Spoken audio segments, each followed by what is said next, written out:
VSCC 24 news, सच के आगे कोई नहीं।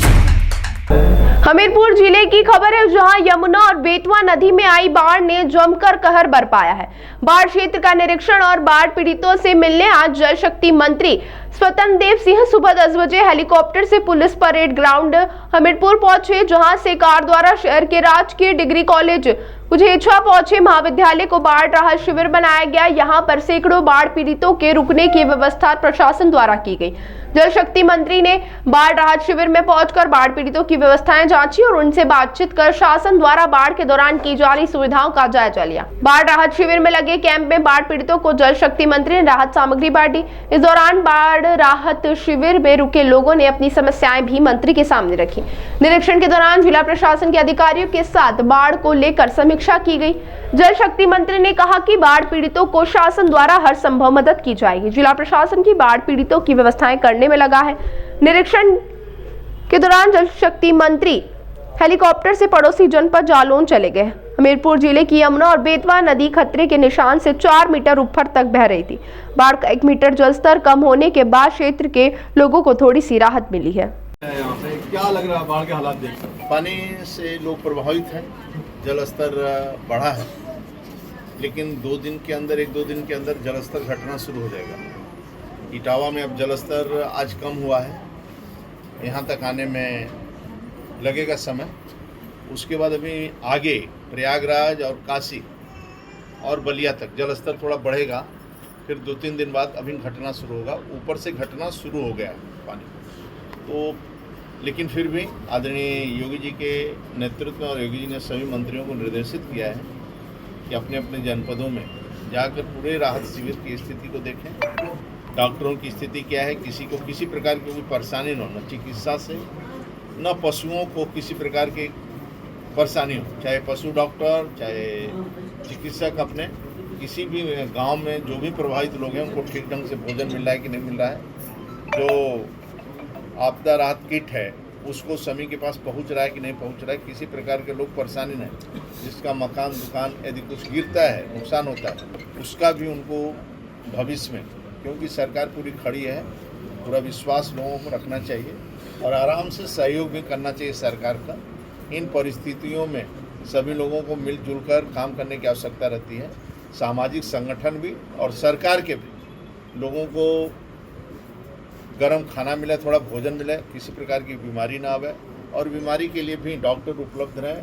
यहाँ भी लगता है लगभग 26-27 टीमें डॉक्टरों लगा रखे हैं यहाँ पर, और पशुओं के लिए भी चारा की व्यवस्था, सभी व्यवस्था 2 विद्यालय कुझेछा में जहाँ रुकने की पूरी व्यवस्था की गई है लोगों का। जो लोग आना चाहते हैं वो यहाँ रुकने के लिए, बाकी गाँव में पैकेट की व्यवस्था है, वहाँ भी भोजन वितरण हो रहा है। आदरणीय योगी जी के रहते हुए किसी प्रकार की परेशानी नहीं होगी। 1-2 दिन के अंदर जल स्तर कम होना शुरू हो जाएगा। लेकिन बरसात इस बार मध्य प्रदेश में ज़्यादा बारिश हो गई, जहाँ बाढ़ हम लोग सोचते हैं कि बाढ़ जहाँ आती है और उधर अभी बाढ़ नहीं आ रहा है, जो पूर्वांचल बेल्ट है, देवी पाटन मंडल, आजमगढ़ मंडल, अपना गोरखपुर मंडल, अभी उधर प्रभावित नहीं है। लेकिन जहाँ पर बाढ़ नहीं, इस बार चित्रकूट से आक्रमण किया, चित्रकूट और हमीरपुर और इस बेल्ट में बाढ़ का प्रभाव है, क्योंकि इस बार नदियाँ जो बुंदेलखंड की जितनी भी नदियाँ हैं और चंबल, बेतवा, केन, धसान और जितनी भी नदियाँ हैं, ज़बरदस्त बारिश होने के कारण यमुना में पानी आने के कारण जलस्तर बढ़ा है और 1-2 दिन के अंदर जलस्तर घटेगा। पूरी चिंता है हर प्रकार की, किसी प्रकार को परेशानी हम लोग नहीं होने देंगे। पूरा जिला प्रशासन यहाँ का अधिकारी भी 24 घंटा और सड़क पर सभी लोग हैं।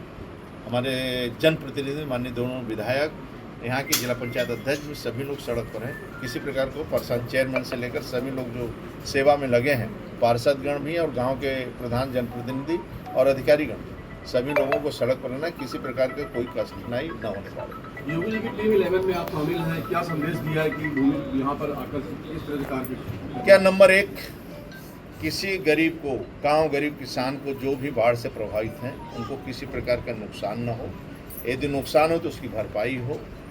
सेकेंड, उनको शिविरों में व्यवस्था किया जाए, रुकने का, ठहरने का, और शिविर में गरम गरम भोजन की व्यवस्था, उनको भंडारा, और जो गांव में बचे हैं लोग उनको पैकेट की व्यवस्था। नंबर 3, पशुओं की चिंता करना चाहिए और दोनों पशु के लिए भी डॉक्टर और भूसा की व्यवस्था और गांव के लिए भी डॉक्टर चिकित्सक भी, किसी प्रकार को गरीब को परेशानी न हो जो बाढ़ से प्रभावित लोग हैं सभी को सुरक्षा व्यवस्था किया जाए और भोजन से लेकर सभी प्रकार की सामग्री उनको मुहैया करवाई। आपने यहाँ पर सर्वे किया, क्या देखा आपने, क्या खामियां लगी, क्या कठिनाइयाँ हैं क्योंकि बाढ़ में तो आप तो जानते ही लोगों को जो अपने घर पर रहते हैं और फिर शिविर में रहेंगे थोड़ा कठिनाई रहता है, लेकिन उस कठिनाई से लोगों को समझौता करके आराम से रहना चाहिए और पूरी व्यवस्था यदि कोई कमी होगी तो उस पर देखा जाएगा। अभी मैं देखा गर्म भोजन भी बन रहा है, सब कुछ व्यवस्था अभी देखेंगे जो कमियां रहेगी वो जिलाधिकारी हम लोग बैठ के अभी निर्णय लेंगे कि उस कमियों को भी हम लोग पूरा करें। जिलाधिकारी लगातार बाढ़ को लेकर चिंतित है, गर्म खाना खिला रहे हैं, इस बारे में क्या कहेंगे? उसी कारण मैं देखा अच्छी सुविधा है, अच्छी व्यवस्था है और अच्छी सुविधा है और सभी को ठीक ढंग से हमारे जनप्रतिनिधि और जिला प्रशासन ठीक ढंग से लगा है, गंभीरतापूर्वक लगा है, संवेदनशीलता के साथ लगा है और गांव गरीब किसान के लोग कठिनाई से जो जूझ रहे हैं उनका कठिनाई से न जूझ पाएं, इसलिए सरकार भी उनके पीछे पूरी खड़ी है, हिम्मत के साथ खड़ी, 24 घंटा निगरानी हो रही है। धन्यवाद।